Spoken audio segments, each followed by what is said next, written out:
What's going on, everybody? Welcome back to another page of the playbook. This is Nate coming at you guys with another entry into the 32 NFL offseasons in 32 days. Today, we are talking about the Indianapolis Colts. Before we get into today's video, guys, I just want to give a special shout out to today's sponsors, starting with Gold Fine and Bowles, lawyers for the injured. Personal injury, workers' compensation, those are their two things, but any sort of legal advice, they're the people to call. Give them a phone call, 309-673-5144.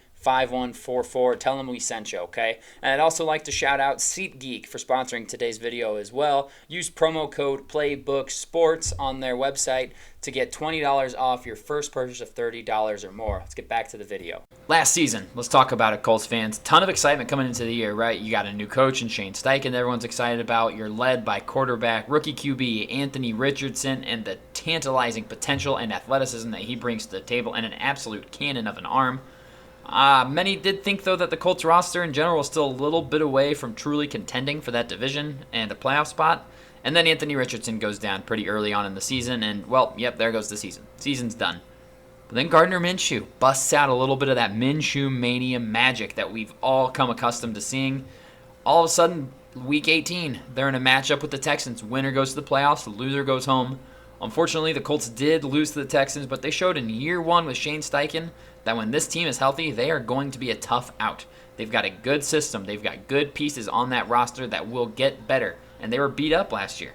So what have they done this offseason to try to continue to improve this roster and make the Colts a playoff team this year? Try and compete in that AFC South? Let's talk about it. When we look at the coaching changes, there are none, which I'd love to see. No coaching changes for the Colts. They're going to go into the season with the same offensive and defensive coordinator and the same head coach in Shane Steichen. Again, as you heard in the Texans video yesterday, I'm a huge fan of that. Keeping the same scheme, same coaches, same verbiage, keeping it all there and just growing on it, right? You've laid that foundation. Now you can build on it. If you're constantly changing out coordinators, you never get past just building that foundation. And then you're just constantly having to learn new things. So I love it when you keep the coaches together. I think that's great for the Colts. Let's get into the free agency period here. We're going to talk about players lost first. And honestly, for the Colts, not much. The only player I feel like mentioning here is Gardner Minshew, who did take over for Anthony Richardson last year when he got hurt. Ended up starting 13 games last year, threw for 3,300 yards, 15 touchdowns, and 9 picks. It wasn't great. Didn't light the world on fire or anything, but it was serviceable. He's a very serviceable backup. He's not supposed to lead you to a playoffs and a playoff run. That's just not what Gardner Minshew does. Sorry. So losing him is not the end of the world. They will have to get another quarterback, but you are not going to match what the Raiders paid him. The Raiders paid him way more money than I thought he was going to get. And at that point, you just say, we'll help you pack your bags, Mr. Minshew. Thank you for everything. So as far as players lost, Gardner Minshew is the only one of note in my opinion. So now when we talk about players added, I really consider changing this title to players retained, because that was the Colts' whole MO this offseason, was just retain our own. And they started that with the big one. Michael Pittman Jr., number one wide receiver, gave him a 3-year, $70 million extension. Didn't even let him get to free agency, which was great because his value would have only gone up once he started hearing offers from other teams. I love locking him down for a few seasons.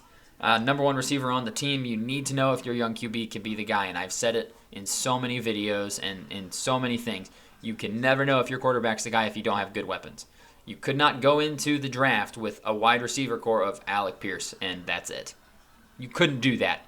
And look your fans and look your young quarterback in the face and say, yeah, we're trying to help you and win. Do you not see that? Like, how? So I'm super glad they brought back him. They kept Grover Stewart, defensive tackle, 3 for 39. Little bit rich for my blood. I don't know if I can justify Grover Stewart at $13 million a year. I do know the defensive tackles got absolutely paid, but he'll be 31 in October, was not overly productive.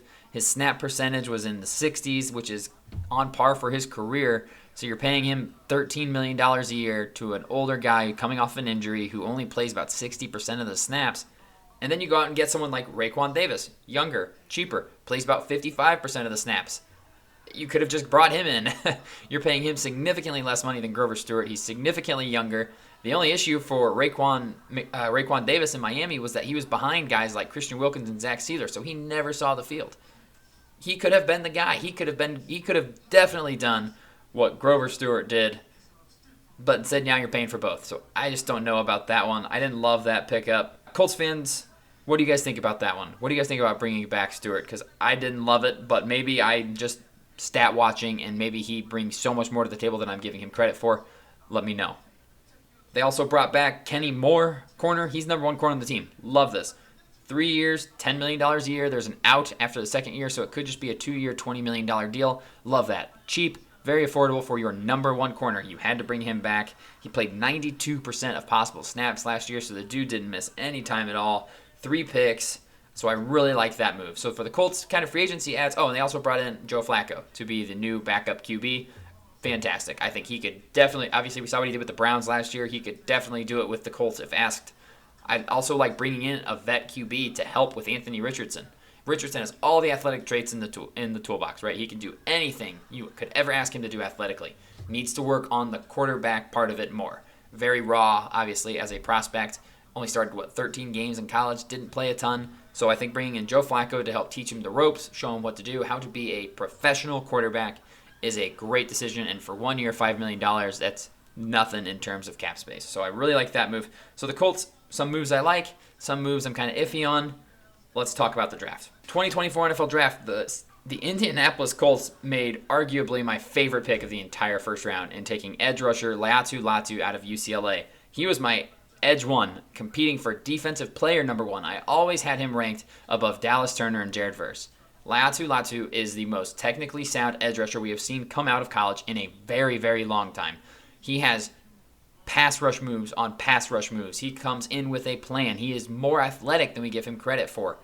I absolutely love this pick. Your only concern for him is the injury history and that he was forced to medically retire at Washington before moving on to UCLA, where he thrived. He has played complete seasons, the last 2 seasons, injury-free.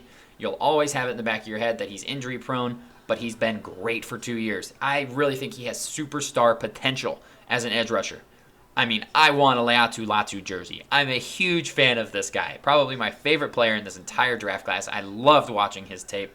I think that was an absolute A-plus pick from the Colts. And then I think they got a steal in the second round in wide receiver Adonai Mitchell out of Texas. He was getting a ton of first-round buzz, and then he went out and was fantastic at the combine. Everyone's like, oh, this guy's a first-round lock. And then we start kind of diving into the tape a little bit more, right? When he was not the initial read or a part of the quarterback's progression, he was just kind of out there as a decoy, which happens from time to time. You could tell. It was an immediate giveaway because he just dogged his routes. It was very obvious. He's a round 1 talent, without a question, a round 1 talent. 4th or 5th best wide receiver in this class. I like Brian Thomas Jr. just a little bit more, but you could make an argument, and I would have to at least understand that side of it. If they can get him to play full speed all the time, they got an absolute steal here at pick 51, or whatever pick it was, late second round. Don't know what number pick it was. Sorry. I think that it's a fantastic pick for them to come in and play right away. Him, Alec Pierce, and Michael Pittman Jr. creates a real young, solid core of wide receivers to grow with Anthony Richardson. Cannot speak about that pick enough. I'm speaking directly to Adonai Mitchell here. You have all the talent in the world. Please don't be lazy. Come on, man. 3rd round pick, Matt Gonsalves out of Pittsburgh. Didn't love this one. I did a lot of scouting on the offensive line for this draft. Very inconsistent footwork. Not the best technique. I really did view him as more of a late 4, early 5th round kind of guy, and they took him in the 3rd. I'm not sure he can be much more than a swing tackle in the NFL. Your 3rd tackle. Your right tackle goes down, he'll step in and play right tackle for a few snaps. Left tackle goes down, he's got you. But he's never going to be the guy to be a starter. And in the 3rd round, I can't hate on that too much. He's currently listed on the depth chart as backup left tackle. I'm sure he could play left and right tackle. So if you're looking for depth, you got it. I do think there were better offensive linemen available here, but oh well, maybe he can develop much more than I'm giving him currently. I do also love the addition of Tanner Bortolini, a freak athlete at the center position. Needs to add some weight, needs to add some muscle, or he's going to struggle against defensive tackles. But he is such a Colts pick. Super athlete. Just needs to work on some refinement, needs to work on technique a little bit, but a freaky athlete at the center position. And if you can teach him and coach him up, you've got yourself a future starter without a question. Just a classic Colt pick, in my opinion. And then they had another great late pick in Jalen Simpson out of Auburn, safety. Very instinctive safety prospect. I think he'll challenge for reps very early. Colts secondary needed some attention, needed some love, and I would not be surprised to see Jalen Simpson play a little bit. I had him as a late 3rd, early 4th round grade. Getting him where they got him was an absolute steal. So as far as their overall draft goes, I think that the Colts had a couple of absolute steals early. I cannot say enough about their first and second round picks. Adonai Mitchell and Latu are top 20 players, top 25 players in this class, and they got both. That's unbelievable value. And then getting Simpson in the 5th round, very good value. I didn't love the Gonsalves pick, but he could be good. So for this draft, I'm giving them an A- on their overall draft grade. And it could be an A if Gonsalves steps up and is better. But as it stands right now today, I just don't see it with him. So I'm giving them an A- on their draft. So overall this offseason, I really do like what the Colts have done. They have lost basically nobody from a team that was a game away from making the playoffs last year. And they're going to be healthy. They're getting Anthony Richardson back. That is a huge boost. They had a very strong draft with some absolute day one starters in Latu, who will play day one, and Adonai Mitchell, who should be wide receiver 2, possibly wide receiver 3, day one. So I love those picks.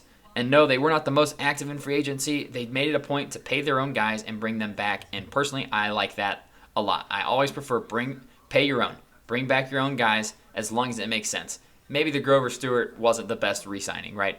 But I'm always on board with that. It shows commitment to your players, and you're going to get guys that want to play there because they know you're going to take care of them. So I really like that. Overall, this offseason for the Indianapolis Colts, I give them a B+.